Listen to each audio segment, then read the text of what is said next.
If you're new here, this is the third re-upload of this video. This is the first lesson in a guide to making a full bespoke suit, and these are just some basic hand stitches to start with. Understanding and being able to do each of the stitches will make following all the future videos much easier. All my videos have moderately thorough timestamps so that you can always come back and skip to whatever you happen to need. You can find individual tutorials for each of the stitches, so make use of those. My videos are arranged in order to create a linear path to a bespoke suit, starting small and then working up. Don't discount the value of making these samples.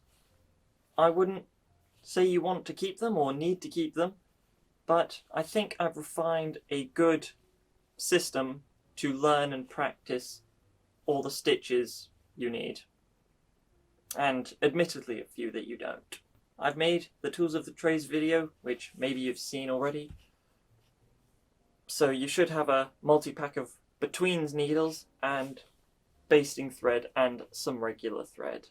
You'll want to wax your thread, not the basting thread though, only the normal thread. I have a video, the buttonhole video, lesson 5 or something, but there are other videos there as well. For this video, you want about 20 to 30 centimeters of fabric cut from a roll, or realistically whatever you can just get your hands on. Yeah, anything you can get your hands on. Though, I'd hazard you want something a bit softer, easier to get your needle through. And just a preface, to be frank, I can't be asked to do all the stitching that the samples present an opportunity to do. To get the full experience for you, I think you ought to do it all though. Go all the way across everything. The thimble is on the middle finger of your dominant hand. Tailor's thimble specifically is important because it's open, so that your finger doesn't get hot and sweaty over long periods of sewing. And the needle is held between your thumb and forefinger. Being dexterous with your hands gives you an advantage to begin with, but over time, as you practice, it'll just get easier, simpler, less horrifically uncomfortable over time anyway. One can practice it by just sending the needle through fabric over and over. You should also be able to create a knot in the end of your thread to keep it from pulling through. You won't always use a knot, but it's a piece of kit you need in your inventory. Trap the end of the thread around your forefinger, pointing, well, upwards or downwards, and loop the thread once or twice around your finger. Use your thumb to roll the coil off of your finger and pull the loose end tight. It is something you need to practice more than you might expect to consistently get a good knot though. You want to use a larger needle, like a 3. It's faster because the stitches don't need to be as small. A basting stitch will be used to temporarily hold together 2 pieces of cloth, or to hold a seam in place to sew it down. In fittings, another basting stitch will be used to hold down the seam.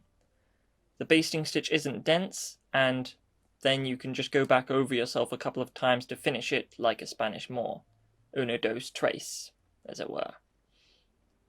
I want you to baste 2 pieces of fabric together as though you were joining a seam. The basting stitch is practically a running stitch, if you know what that is. The most simple type of stitch ever, made easier by the fact that they're very wide. Cut off the piece of fabric beyond that, and then baste the seam down with another basting stitch.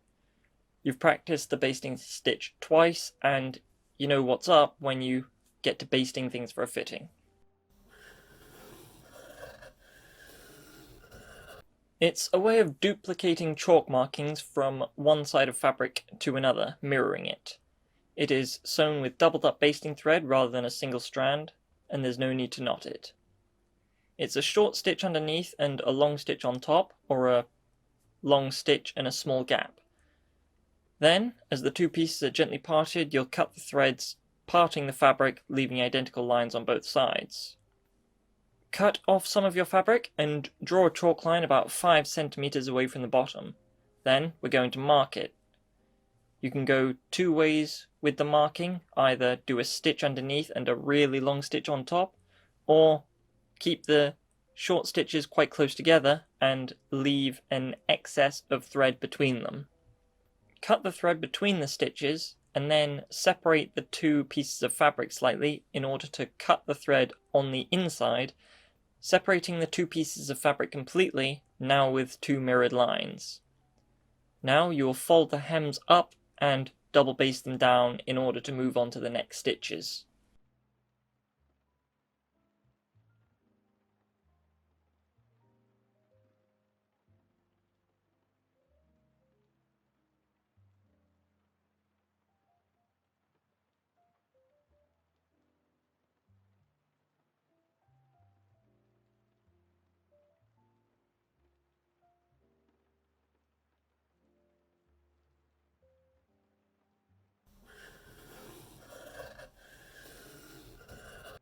It is used for creating hems that will be covered by a lining. You can use a smaller needle for this one, like a 5 to 9, because these will be denser than the stitches with basting thread. You anchor the thread on the folded up hem of the fabric, either with a small knot or by making 3 stitches on top of one another. I messed up a little here, so don't worry about the skip. For the first stitch, go underneath the folded up piece of fabric. Stick the needle through, but don't pull it tight. Keep a loop of the thread, and above where you came out of the folded up fabric, take a tiny stitch in the main fabric inside of the loop and just pull that taut.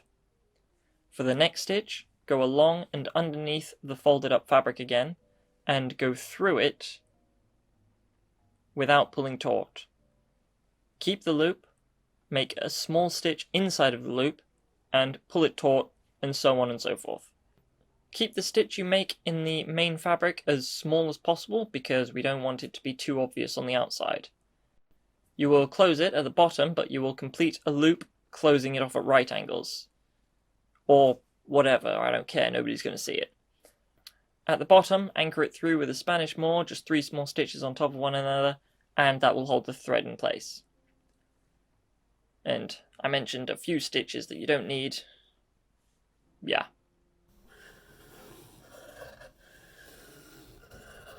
This is used for trouser hems because a person's foot won't catch or otherwise come into contact with the thread.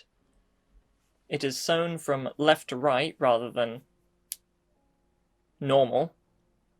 Fold back about 1 centimeter of the fabric and begin with anchoring the thread on the inside of the folded up fabric.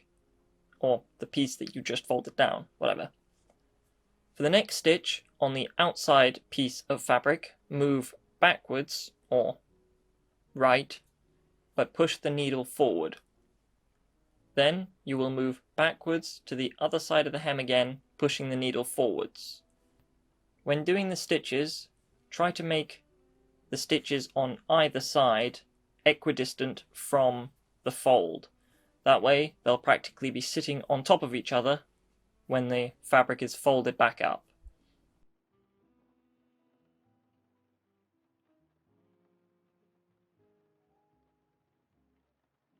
To end this one, you are on the inside of the hem and just anchor it again on the folded down piece.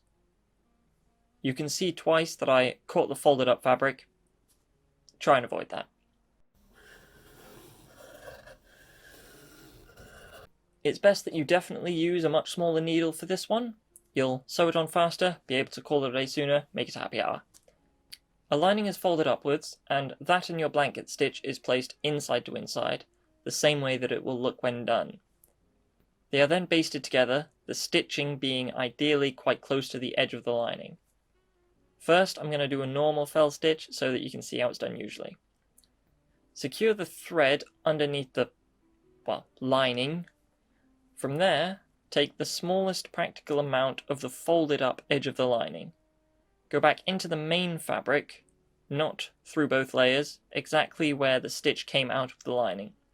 Then come out 3 to 5 millimeters along the edge of the lining and take the smallest practical amount of the lining exactly where you came out. Go back into the main fabric about where you came out again and keep going along like that until ready to finish.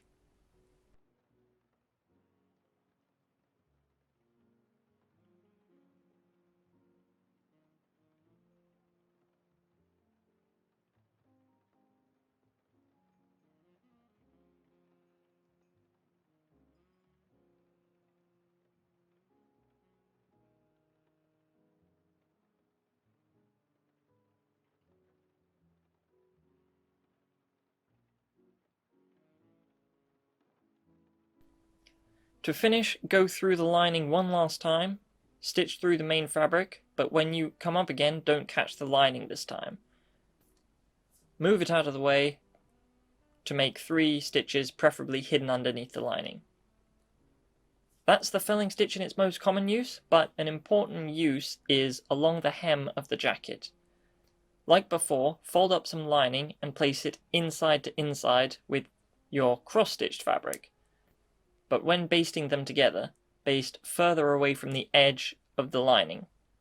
The lining below the baste can then be moved upwards, and instead of felling the bottom of the fold, we're felling a little above there. I don't know how to explain it. Start, finish, and do the stitch in the same way. Importantly, you're still only catching one layer of the lining in the main fabric.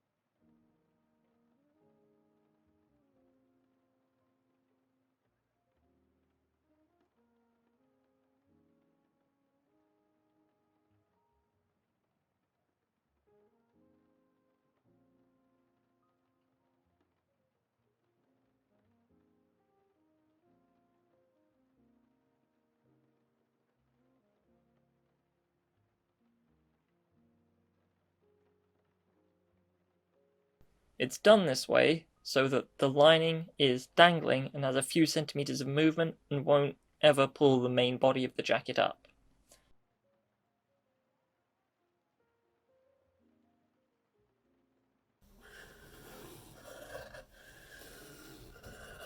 Making the anti-gravity fabric. It's what creates the lapel roll. You don't need actual canvas for now, but you will want 2 pieces of fabric, preferably of different thicknesses. You'll start by basting your lapel along the line that your lapel will fold on. Then switch to your normal thread and needle. The needle must move from the fold towards the outside.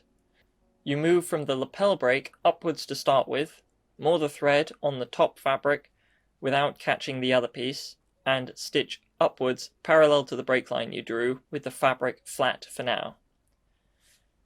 Keep your finger on the other side of the fabric so that you will know when you've gone through in order to only take the tiniest amount possible from the fabric. When you get to the top, you will go back down halfway from your most recent stitch and thread from the base to the outside, same as before. And then basically the same again when you hit the bottom. When stitching, you want to pull on the top fabric with your thumb slightly as you're sewing it, for the same reason that you have it folded over your finger. This gives it its shape by having less fabric on the outside, resulting in the outside pulling the inside, manifesting in a curve.